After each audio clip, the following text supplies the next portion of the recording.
اعوذ باللہ من الشیطان الرجیم بسم اللہ الرحمن الرحیم اللہم صلی وسلم علی محمد وعلی آل محمد بعدد کل شیء معلوم لک صلاۃ و سلام علیک یا سیدی یا رسول اللہ۔ معزز و محتشم سامعین و ناظرین، رجوع الی القرآن کے سلسلہ میں قرآن مجید کے 30 پاروں کے خلاصہ کے حوالہ سے آج ہم انشاءاللہ 15ویں پارے کے منتخب جو مضامین ہیں ان کا تذکرہ کریں گے۔ 15واں پارہ یہ سورہ اسراء، جسے سورہ بنی اسرائیل بھی کہا جاتا ہے، اس سے شروع ہوتا ہے اور اس سورت کا پہلا لفظ ہے سبحان۔ خاص بات یہ ہے کہ یہ سورہ مبارکہ آقا دو جہاں صلی اللہ علیہ وآلہ وسلم کی عظمت کے ذکر سے شروع ہو رہی ہے، حضور کے شان معراج کے تذکرے سے شروع ہو رہی ہے، لیکن جو قابل غور بات ہے کہ ذکر مصطفیٰ کریم کا ہے، شان آقا علیہ السلام کی ہے، اس میں عظمت حضور علیہ السلام کی بیان ہے، لیکن آغاز اللہ کے صفاتی نام سے ہو رہا ہے، سبحان، پاک ہے وہ ذات۔ تو سوال یہ ہے کہ جب ذکر مصطفیٰ کریم کا ہے تو آغاز میں اللہ رب العزت کی صفت مبارکہ اس کو لانے کی حکمت کیا ہے، راز کیا ہے؟ اہل محبت اس کی وجوہات بیان کرتے ہیں۔ پہلی وجہ یہ ہے کہ یہ جو لفظ سبحان آ رہا ہے اور آگے عظمت مصطفیٰ علیہ السلام کا ذکر ہے، یہ دو طرفہ تعلق جو ہے اس کا اظہار ہے۔ اللہ کا اپنے پیارے حبیب صلی اللہ علیہ وسلم کے ساتھ جو رشتہ محبت ہے اس کا اظہار ہے۔ قرآن مجید میں یہ خاص نقطہ طلب بات ہے کہ جب اللہ کا ذکر ہوتا ہے تو اللہ تعالیٰ اپنے ذکر سے پہلے اپنے محبوب کا ذکر لاتا ہے، اور جب محبوب کا ذکر ہوتا ہے تو محبوب کے ذکر سے پہلے اپنی بات کرتا ہے۔ قرآن مجید کی مثال دیکھیں، یہاں اللہ پاک نے سورہ بنی اسرائیل میں اپنے حبیب کی شان معراج کا ذکر کیا، لیکن بات اپنے نام سے شروع کی، سبحان، پاک ہے وہ ذات۔ اور اس کے بعد جب آقا دو جہاں صلی اللہ علیہ وسلم کی ذات کا ذکر آئے، اللہ تعالیٰ کی جب شان بیان ہو تو اللہ اپنے محبوب کا ذکر پہلے رکھتا ہے۔ مثلا قل هو اللہ احد، حبیب آپ فرما دیجئے اللہ ایک ہے۔ یہ دو مقامات ذرا غور کیجئے، ادھر کیا ہے، شان خدا ہے اور بیان مصطفیٰ ہے، ادھر شان مصطفیٰ ہے، بیان خدا ہے، کہ شان مصطفیٰ کریم کی ہے، بیان اللہ کر رہا ہے، ادھر شان اللہ کی ہے، بیان مصطفیٰ کریم کر رہے ہیں۔ ایک اور مقام ہے قرآن مجید کا، اللہ پاک فرماتے قل یا عبادی الذین اسرفوا علی انفسہم لا تقنطوا من رحمت اللہ، حبیب آپ فرما دیجئے، یعنی بات آگے اللہ کی رحمت کی آ رہی ہے، مگر اپنے محبوب کے ذریعے سے اپنی رحمت کی بات کی اللہ رب العزت نے۔ اور جب باری آقا صلی اللہ علیہ وسلم کی ذکر کی آئی، اللہ فرماتے هو الذی، وہ اللہ، ارسل رسولہ بالہدی ودین الحق، یعنی شروع میں اللہ نے اپنا ذکر کیا۔ یہ دو زاویے بتا رہے ہیں اللہ اور اس کے رسول کی جو محبت ہے، دو ہستیوں کا جو تعلق ہے اس کا اظہار ہے۔ حبیب تیرا ذکر ہوگا، بیان میرا ہوگا، میرا ذکر ہوگا، بیان آپ کا ہوگا، یعنی ایک دوسرے کے بیان ذکر کو اللہ تعالیٰ، اس لیے تو شاعر کہتا ہے خدا کی عظمتیں کیا ہے محمد مصطفیٰ جانے، مقام مصطفیٰ کیا ہے محمد کیا خدا جانے۔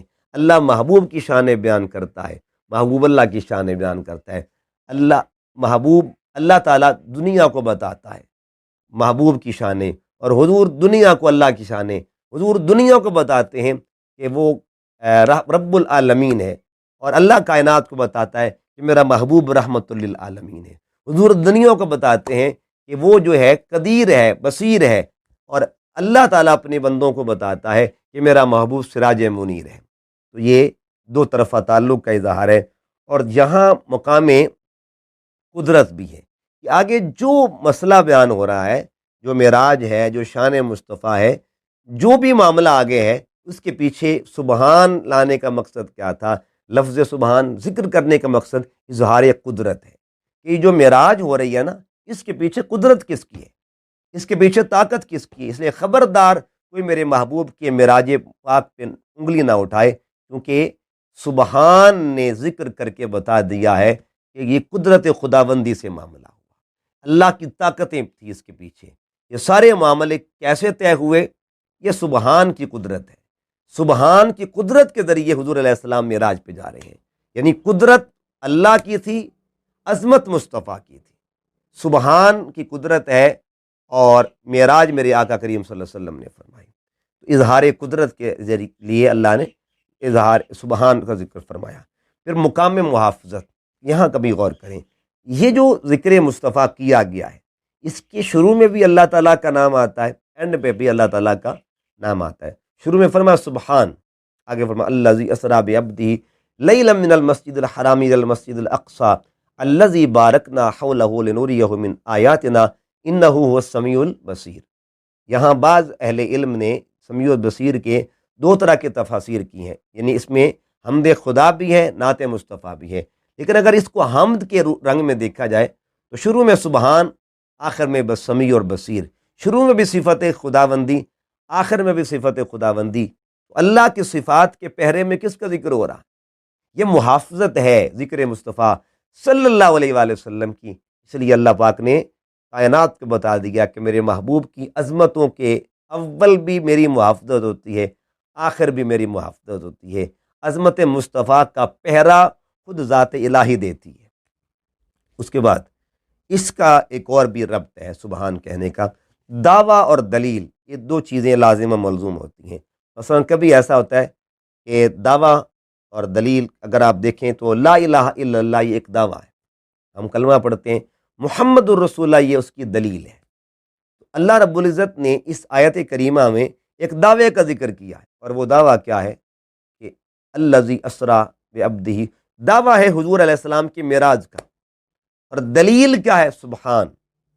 دعویٰ معراج مصطفیٰ ہے، دلیل سبحان ہے۔ کوئی دلیل مانگے نا کہ معراج مصطفیٰ کی دلیل کیا ہے، حضور کی جانے آنے کی دلیل کیا ہے، ان کو کہنا دلیل سبحان ہے، کیونکہ دعوی معراج کے شروع میں اللہ نے دلیل پہلے پیش کی کہ خبردار میرے محبوب کے معراج پہ انگلی نہ اٹھانا، میں خود اس کی دلیل ہوں۔ سبحان خود معراج مصطفیٰ کی دلیل ہے۔ اس کے بعد آگے اللہ رب العزت نے بنی اسرائیل کے احوال کا ذکر کیا ہے، عظمت قرآن کا ذکر کیا ہے، عبادت و خدمت کا تصور، یعنی عبادت اور خدمت۔ فرمایا وَقَضَىٰ رَبُّكَ أَلَّا تَعْبُدُوا إِلَّا إِيَّاهُ وَبِالْوَالِدَيْنِ إِحْسَانًا، لا تعبدوا الا اياه، یہ حصہ ہے جس میں ذکر عبادت ہے، وبالوالدین احسانا اس میں ذکر خدمت ہے۔ تو اللہ رب العزت نے ایک ہی آیت میں حقوق اللہ کا اشارہ بھی دے دیا اور حقوق العباد کا اشارہ بھی دے دیا، اور یہ آیت پیغام دے رہی ہے عبادت اللہ کے لیے، خدمت مخلوق خدا کے لیے، ایمان اللہ کے لیے، احسان مخلوق خدا کے لیے، ثنا اللہ کے لیے، وفا مخلوق خدا کے لیے۔ عبادت کے ساتھ خدمت کا رشتہ ضروری ہے تاکہ ہم اللہ کے ساتھ، اللہ کے بندوں کے ساتھ تعلق جو ہے دونوں میں ہم پورا اتر سکیں۔ اس کے بعد فضول خرچی کا انجام ہے کہ مبذرین کون ہیں؟ کانوا اخوان الشیاطین، یہ شیطان کے قریبی ہیں۔ تو فضول خرچی کرنے والوں کا انجام ذکر ہوا ہے۔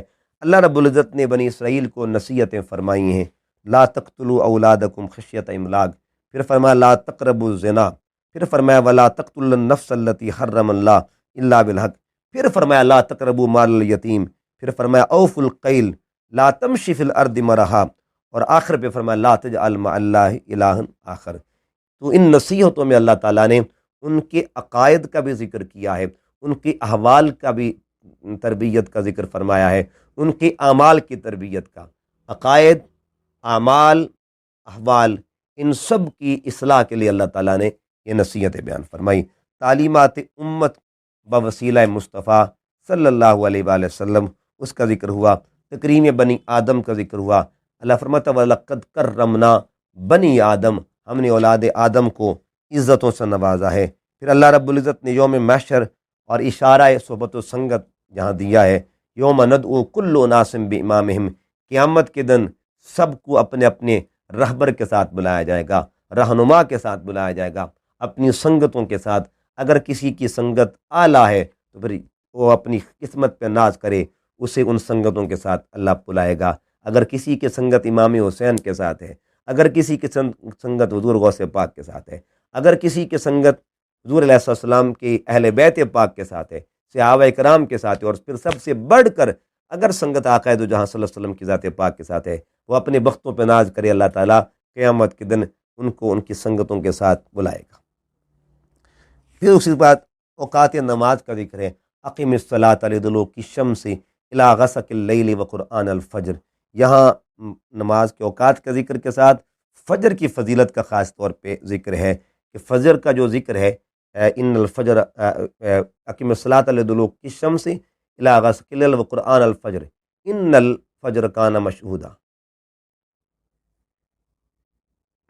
تو فجر کے وقت کو اللہ تعالیٰ نے فضیلت کے ساتھ بیان فرمایا کہ یہ وہ وقت ہوتا ہے، علماء تفسیر فرماتے ہیں، جب قرآن کی تلاوت ہوتی ہے اور اس تلاوت کی سماعت کے لیے اللہ کے فرشتوں کا نزول ہوا کرتا ہے۔ اس کے بعد اللہ رب العزت نے نماز تہجد کا ذکر کیا اور آقا دو جہاں صلی اللہ علیہ وسلم کی شان اور آپ کی تخصیص کا ذکر کیا، فتہجد بہ نافلۃ لک، اللہ نے آپ کے لیے زائد نماز بنا دی ہے۔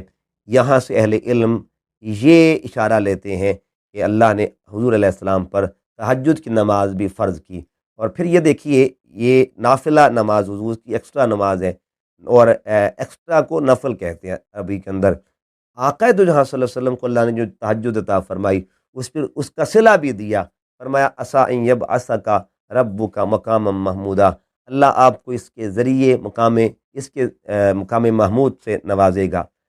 تو مقام محمود سے پہلے تہجد کا ذکر کیا، یہ اللہ رب العزت نے اجر میں مقام محمود کا ذکر فرمایا۔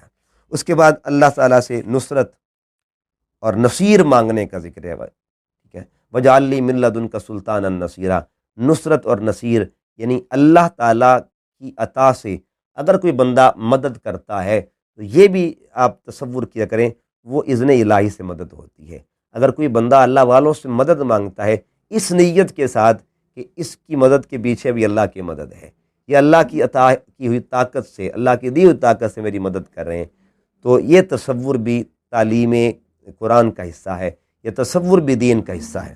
اس کے بعد روحوں کا تذکرہ ہے، یسألونک عن الروح قل الروح من امر ربی۔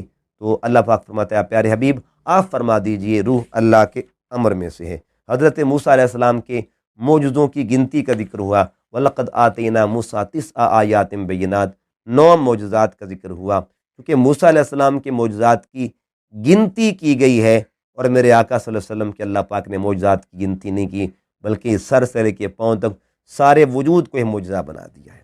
اللہ کے اسم ذات اور اسماء صفات کا ذکر ہے، ایما تدعو فلہ الاسماء الحسنی، قل ادعوا اللہ او ادعوا الرحمن، اللہ کے کہہ کے پکارو یا اسے رحمان کہہ کے پکارو، اس کا ذاتی نام بھی پیارا ہے، اس کا صفاتی نام بھی پیارا ہے۔ نعمتوں کا ذکر کیا ہے اللہ رب العزت نے۔ پھر سورہ کہف شروع ہوتی ہے۔ سورہ کہف وہ صورت ہے جو ایک جگہ، ایک مقام کے نام پہ رکھی گئی ہے، اور وہ مقام ایسا مقام جس کو اللہ والوں سے نسبت ہے، اللہ نے اس مقام پر بھی قرآن مجید میں صورت بیان فرما دی۔ سبحان اللہ۔ سورہ کہف گویا اللہ تعالیٰ کے پیاروں کے مزار کے نام پہ، ان کی آرام گاہ صالحین کے نام پہ اللہ پاک نے صورت رکھی ہے، جسے الکہف کہتے ہیں۔ صرف اس جگہ کا نام نہیں ذکر کیا، اس کا مطلب یہ ہوا اللہ والوں کی آرام گاہ کا ذکر کرنا۔ یہ بھی تعلیم قرآن ہے، یہ بھی تعلیم دین ہے، جہاں اللہ والے موجود ہوتے ہیں، جہاں ان کے جسد موجود ہوتے ہیں، وہاں رحمتوں کے نزول ہوا کرتے ہیں، وہاں اللہ کی خاص برکات کا نزول ہوتا ہے، اور اللہ تعالیٰ کی رحمتیں ہوتی ہیں۔ دیکھیے نا، مومن کے لیے آقا دو جہاں صلی اللہ علیہ وسلم فرمایا قبر المؤمن روضۃ من ریاض الجنہ، کہ مومن کی قبر جنت کے باغوں میں سے باغ ہے۔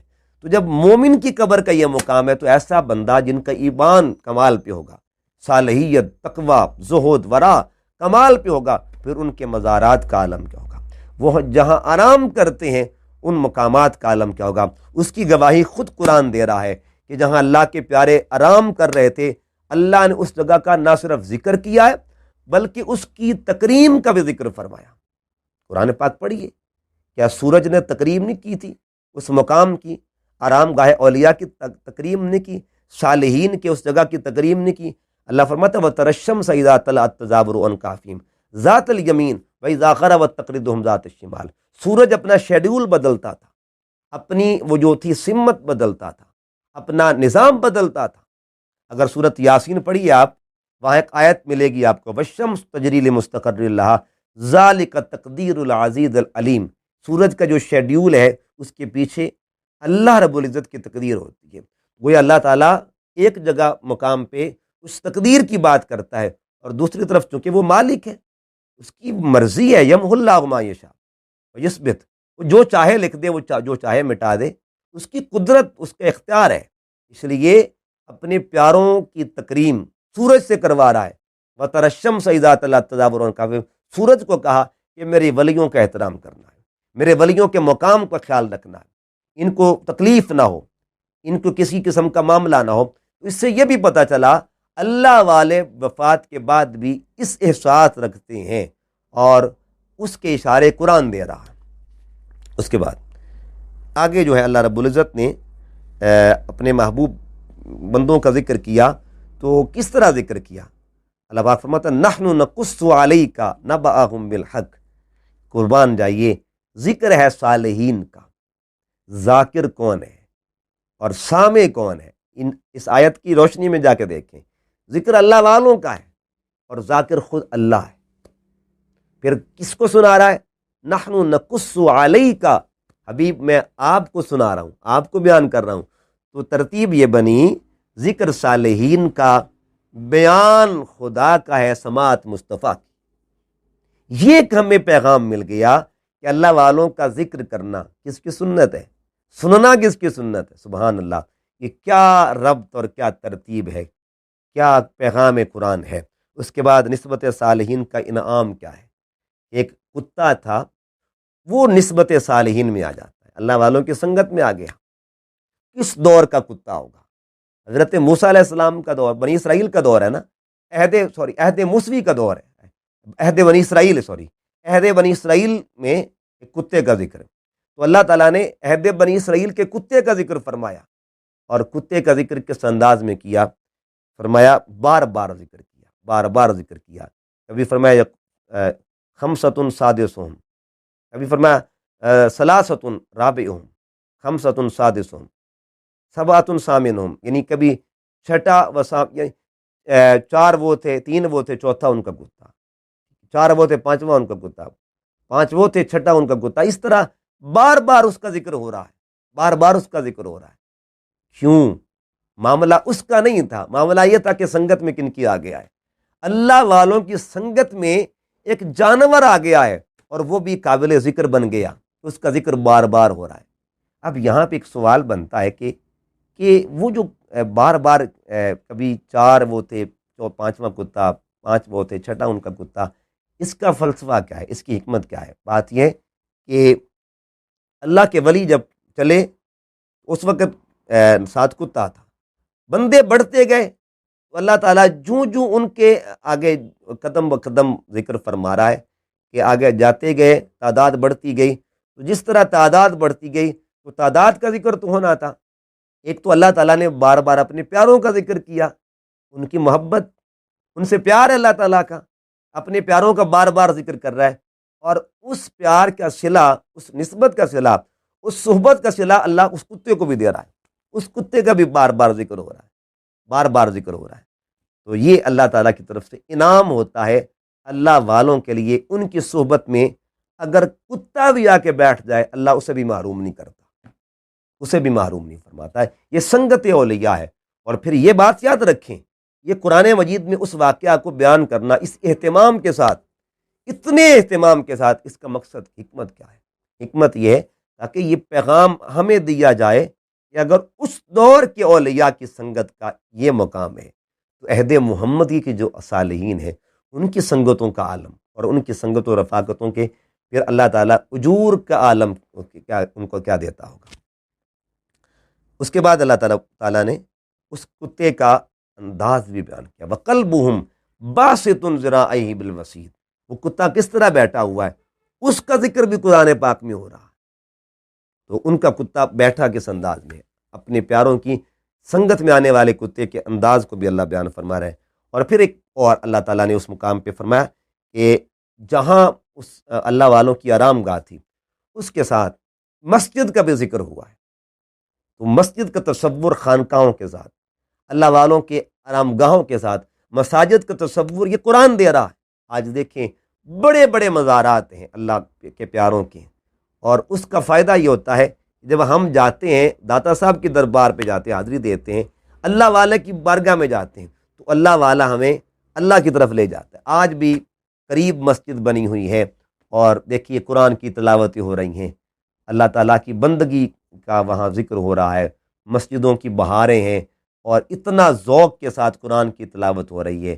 رات کے آخری پہر بھی جاؤ گے آپ کو وہاں پہ لوگ قرآن پڑھتے ملیں گے، سجدوں میں ملیں گے لوگ۔ تو اللہ تعالیٰ کے بندوں کی صحبت کا یہ عالم ہے کہ تقریباً 1000 سال گزر گئے ہیں، آج بھی وہاں آپ کو اللہ اللہ کرتے ہوئے لوگ ملیں گے۔